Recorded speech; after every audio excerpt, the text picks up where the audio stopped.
Brandou Deus e ele do meio da sarça disse: Moisés, Moisés. E ele disse: Eis-me aqui. Ele disse: Não te chegues para cá, tira o sapato dos teus pés, porque o lugar em que tu estás é terra santa. Amém? Amém. Irmãos, vou começar lá de Gênesis. Lá no livro de Gênesis, Deus fala para Abraão: Abraão, sai da tua terra, do meio da tua parentela, e vai para um lugar que eu te mostrarei. Fazer de ti uma grande nação, abençoar-te-ei e engrandecerei o seu nome. Abraão, ele teve um filho na sua velhice. O nome dele era Isaac. Isaac gerou Jacó, e Jacó é Esaú. E Jacó, ele tinha 12 filhos e uma filha. E Jacó, ele tinha o seu filho predileto. E o seu filho predileto era José, o sonhador. E os seus irmãos o odiavam, tinham inveja dele, porque o Jacó muito o amava. E eles olhavam e eles tinham inveja, eles não gostavam de José, porque Jacó amava muito José. E o que eles fizeram? Eles pegaram José e vendeu. Eles venderam para os medianitas. E José foi parar no deserto, foi parar no palácio de Faraó.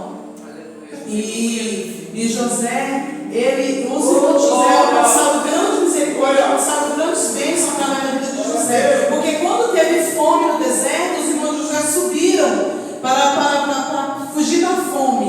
E por causa de José, os irmãos dele alcançaram grandes bênçãos. E depois que morreu José, levantou-se um rei que não conhecia o que José tinha feito e nem o que Faraó tinha feito à família de José. E depois que morreu aquela geração que subiu com Jacó, morreu, levantou-se um rei. E os hebreus, eles haviam se multiplicado muito. Eles tinham se multiplicado muito. Então o rei do Egito ficou com medo. Porque ele falou assim: eles estão se multiplicando, eles estão mais fortes que nós. Eles estão grandes, eles ficaram com medo dos hebreus, populares, sacaram as crianças. Aí o que eles fizeram? Ele falou assim: os arenos pegaram e começaram eles começaram a afligir o povo. Mas quanto mais eles afligiam o povo, mais o povo crescia.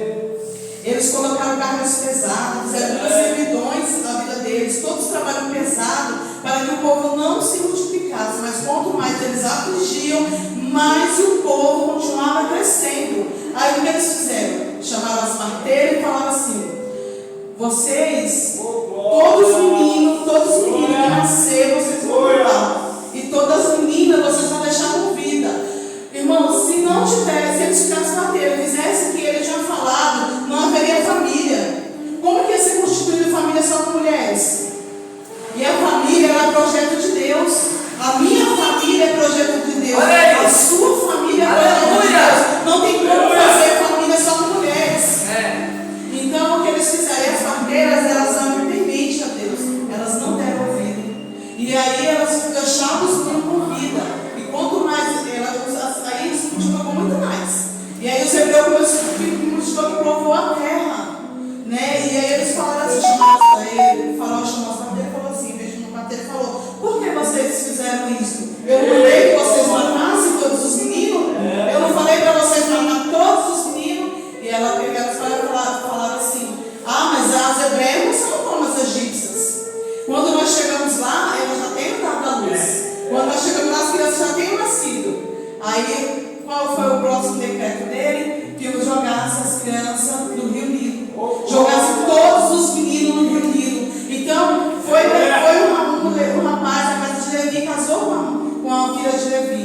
E foi nessa época que ela engravidou. Ela engravidou bem na época do decreto que ele tinha dado que jogasse os meninos no rio. Só que o que ela fez? Ela escondeu esse menino por 3 meses. Imagina você, uma criança que chora. Como que esconde uma criança? Porque ele chora, eles não trabalham. Eu fico imaginando os soldados passando, ela fazendo de tudo para aquela criança não chorar. Porque se chorasse e soubesse que era menino, ele ia ter que ser jogado no rio. Quando ela não pôde mais esconder, o menino, o que ela fez? Ela fez um cesto de betume. Ela colocou o menino e colocou na margem do rio. E a palavra vai nos dizer que Miriam, sua irmã,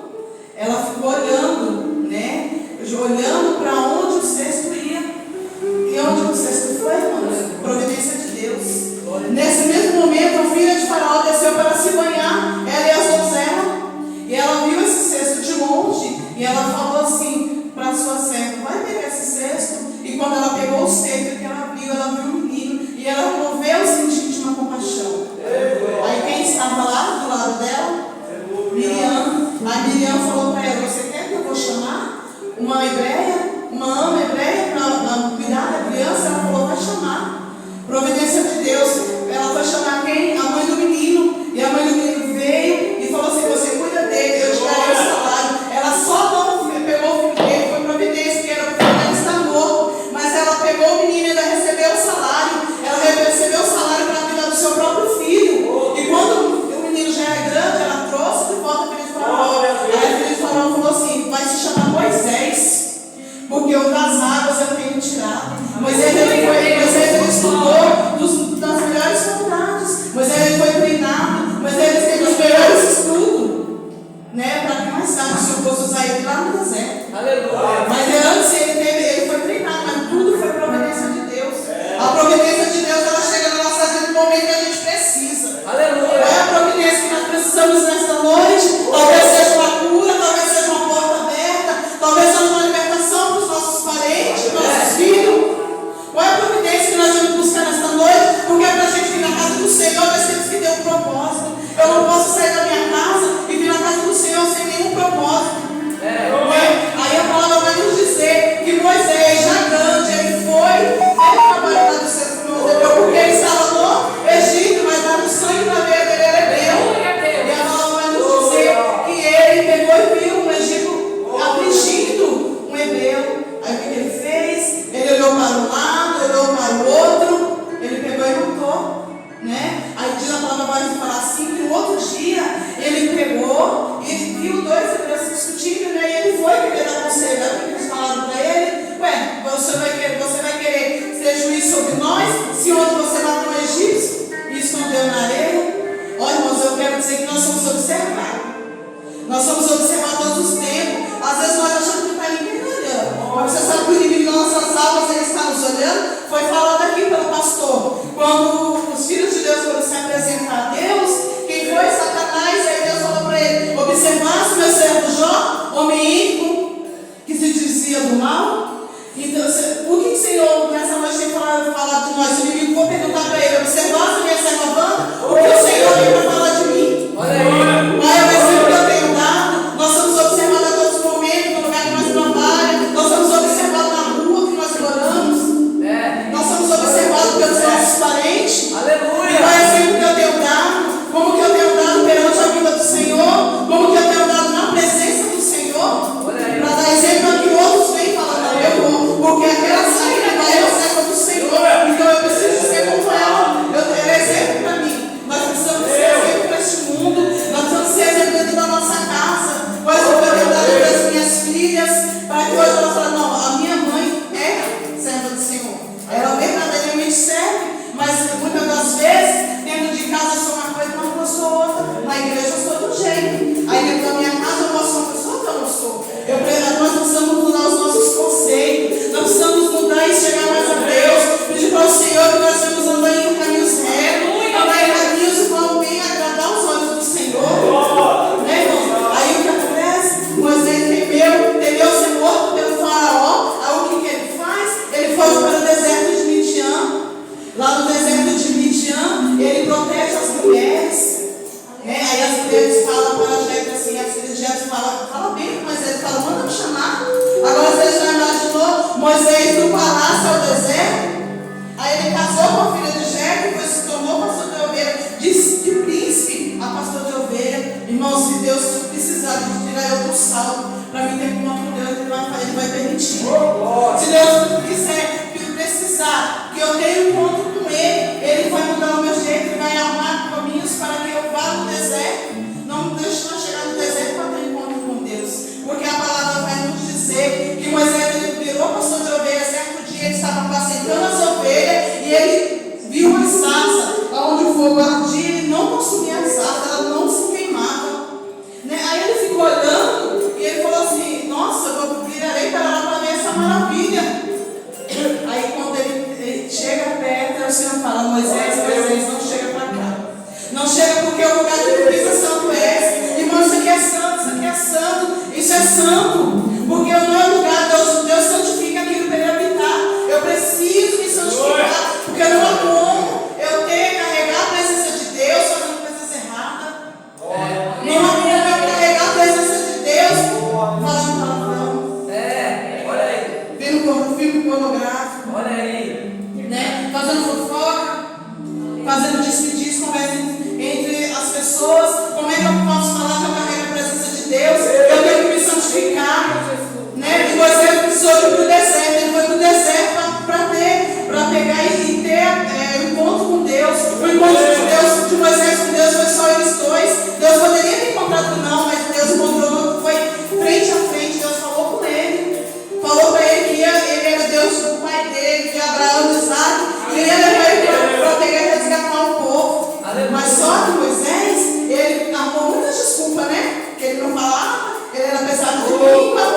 quarto.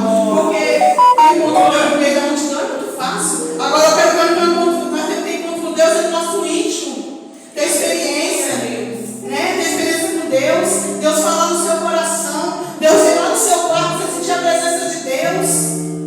Né? O fogo do Senhor queimar em nós. E Moisés, irmão, ele teve uma grande caminhada. Ele levou o povo. E Deus foi com ele. Nós sabemos essa passagem.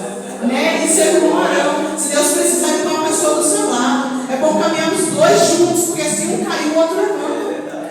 Né? E Arão foi com ele. Moisés falava, Deus falava com Moisés. Moisés passava para Arão e Arão passava a mensagem. Olha que coisa linda. Um prega, o outro canta, o outro ora. Porque não há quem não faça nada na casa de Deus. Todos nós sabemos fazer uma coisa, né, irmão? Mas que nós possamos entrar no nosso quarto, na porta do nosso quarto e ter intimidade com Deus.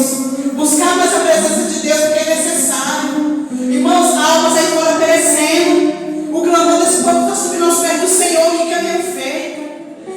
O que eu tenho feito? Será que eu tenho chegado na igreja só sentado, né? Sentado, indo para minha casa, não que não venha ser apenas mais um culto, que nós vamos nos encher, que nós vamos nos preparar para que nesse mundo tem muita gente precisando de uma palavra, precisando de uma talvez até mesmo de um abraço. Esse dia nós vamos embora, aqui na casa, mas o pessoal ali abraçando, orando para aquelas pessoas que moram de rua. E o que nós temos feito? Às vezes nada na presença do Senhor. Eu tenho às vezes só mexido para mim mesmo. Que possamos, irmão, ter consciência que Deus não nos levantou nós para ficar somente dentro da igreja. Eu preciso dessa consciência. Eu preciso mudar os meus jeitos. Eu preciso me mudar. Eu preciso. Mas possamos, irmãos, nesta noite, sairmos daqui convictos que Deus é conosco. E Ele coloca a palavra dentro da nossa boca. Mesmo que nós não saibamos, Ele coloca. E possamos entrar no nosso quarto e ter intimidade com Deus. Que possamos aprender a profetizar dentro da nossa casa, possamos aprender a profetizar dentro do nosso lar, no meio dos nossos, vemos exemplos, amém? Eu quero só contar essa palavra aí no coração dos irmãos, que eu tenha conseguido explicar, passar a mensagem dentro dos irmãos, que o Espírito Santo de Deus venha falar melhor no meu coração.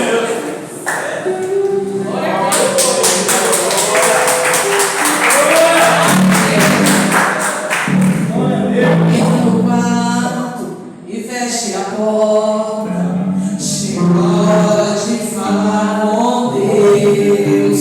Dobre os joelhos e sinta a presença que toma por este lugar. Sinta a glória.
Fique na paz do Senhor. Lembre-se sempre, Jesus vai ter conta com você.